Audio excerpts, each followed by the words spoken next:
Vamos lá, caras. A gente vai trabalhar agora o princípio da superposição das forças. Caras, é o seguinte, é bem simples o conteúdo, tá? Um pouco mais matemático do que o anterior, mas simples, tá bom? Por que a gente tem que estudar isso, professor? E por que ele apareceu agora? Porque é o seguinte, cara. Você sabe, você acabou de descobrir, eu acabei de falar para você, tá?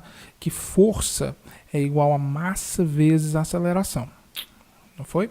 Só que uma coisa eu tinha que colocar nessa equação para ela ficar realmente completa e que eu não disse para você logo no início porque eu estava apresentando ela para você. Então eu não ia apresentar os pais logo de cara. Uma coisa é que essa equação é uma equação vetorial, tá bom? E outra coisa, o que é igual a massa vezes a aceleração? É qualquer força? Não, não é qualquer força. É a força resultante. Então, olha só essa palavra que apareceu aqui, ó. FR é, na verdade, uma força resultante. Resultante. Tá? Professor, eu lembro da palavra resultante. Tá? Essa palavra resultante ela não me é estranha. E você lembra, cara, essa palavra resultante, ela te remete a vetores. Então você lembra de vetores quando você lembra de resultante, tá? Resultante estava associado à soma dos vetores e da mesma forma vai estar associado aqui à soma das forças, tá? Por que a gente tem que somar forças? Por causa do seguinte, nem sempre os nossos objetos, eles estarão sendo sujeitos aí, submetidos a uma única força, tá? Na maioria dos casos, nós temos várias forças sendo aplicadas nos nossos objetos em várias situações possíveis, tá? Por exemplo, aqui nós temos uma força sendo aplicada para a direita, que eu vou chamar ela de F1. Eu tenho uma força sendo aplicada para a esquerda, que eu vou chamar de F2, tá? A força resultante, caras, ela é a soma vetorial, então cuidado, F1 mais F2, a soma vetorial das forças que agem sobre o objeto. Então, muito cuidado. Força resultante, ela não é a soma aritmética, tá? Ela não é a soma trivial das forças, ela é a soma vetorial. E, professor, por que eu tenho que ter cuidado quando eu falo de soma vetorial? É porque na soma vetorial, caras, nós temos que o sentido e a direção do meu vetor, eles são levados em consideração, tá bom? Então, vou te mostrar aqui alguns casos onde a gente aplica esse princípio da superposição, tá? Vou botar aqui caso 1, bem simples. Imagine só que eu tenho um objeto e eu aplico uma força para a direita, tá? Então, ó, eu aplico uma força de 20 newtons para a direita e uma força de 40 newtons para a direita, tá? Assim, por regra, o que a gente está fazendo? Se o vetor é duas vezes maior do que o outro, tá? Uma força é 2 vezes maior que o outro, então a setinha também vai ser 2 vezes maior, tá? Só para ficar organizado. Então, professor, vamos lá. E esse objeto, ele tem uma massa de 10 quilos, tá? O que é que isso aqui significa? Isso aqui significa o seguinte, se eu tenho um cara aplicando uma força de 20 newtons para a direita na horizontal e um objeto e um outro cara aplicando uma força de 40 newtons para a direita também na horizontal, então é a mesma coisa que eu tivesse uma única pessoa, só que aplicando uma força de 60 newtons para a direita sobre um objeto de 10 quilos, tá?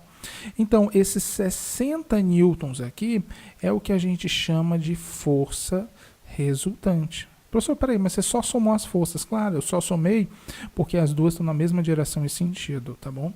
Então, ó, quando as duas forças elas estão na mesma direção e sentido, eu simplesmente somo elas, tá?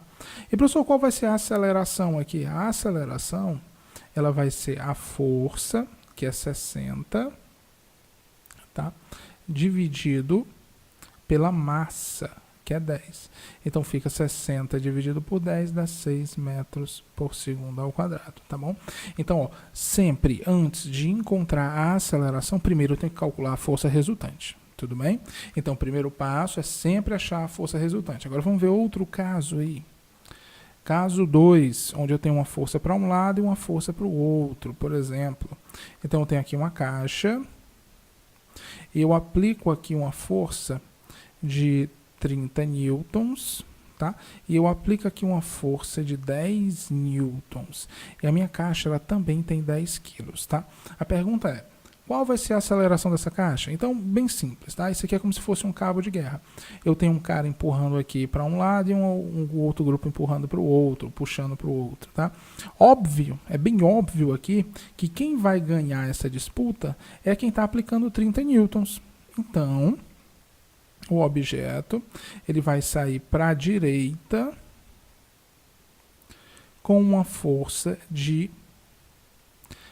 20 newtons. Professor, essa força pode ficar aqui na direita, como pode ficar aqui, né, ó, no rabinho. Cara, pode ficar tanto na frente como no rabinho, tá bom? Você que escolhe onde coloca a força é sua, tá? Então ele vai sair para a direita, olha só o que aconteceu, eu peguei duas forças, somei elas e deu uma força menor. É porque é o seguinte, como essa força que está para a direita, nós consideramos ela positiva. Como essa força está para a esquerda, nós consideramos ela negativa, tá bom? Então fica 30 positivo com 10 negativo, que dá 20 newtons positivo, tá bom? E a minha massa é de 10 quilos. Então o que é que vai acontecer aqui? Eu vou ter que a minha aceleração, que é a força dividido pela massa, vai ser 2 dividido por 1, 2 metros por segundo ao quadrado. E essa vai ser minha aceleração. Bem simples, né? Professor, mas pode acontecer, por exemplo, das forças não estarem todas na horizontal? Pode, cara. Pode acontecer também de, ao invés de ter duas forças, eu ter 3, 4, 5, pode, quantas forças forem necessárias, tá? Podem aparecer. Tudo bem? Não importa. Então, ó, eu vou colocar aqui forças que não estão necessariamente na horizontal. Então, ó, imagine só que eu tenho uma mesa aí, tá? Aqui eu vou botar um plano 2D. Aí eu tenho uma caixa e eu tenho uma pessoa puxando ela para cá com 3 newtons de força. E eu tenho uma outra pessoa puxando ela para cá com 4 newtons de força. Professor, uma coisa eu percebo, se tem alguém puxando para cá e alguém puxando para lá, ela com certeza vai sair no meio. Mais ou menos no meio, tá? Não necessariamente no meio porque um é mais forte que o outro, ela vai sair mais inclinado para o 4. Então, sempre que eu tenho aqui, você vai lembrar daqueles vetores, tá? E vai usar a regra do paralelogramo. Então, ó, eu desenho uma sombra do 4 aqui em cima e desenho uma sombra do 3 aqui do lado.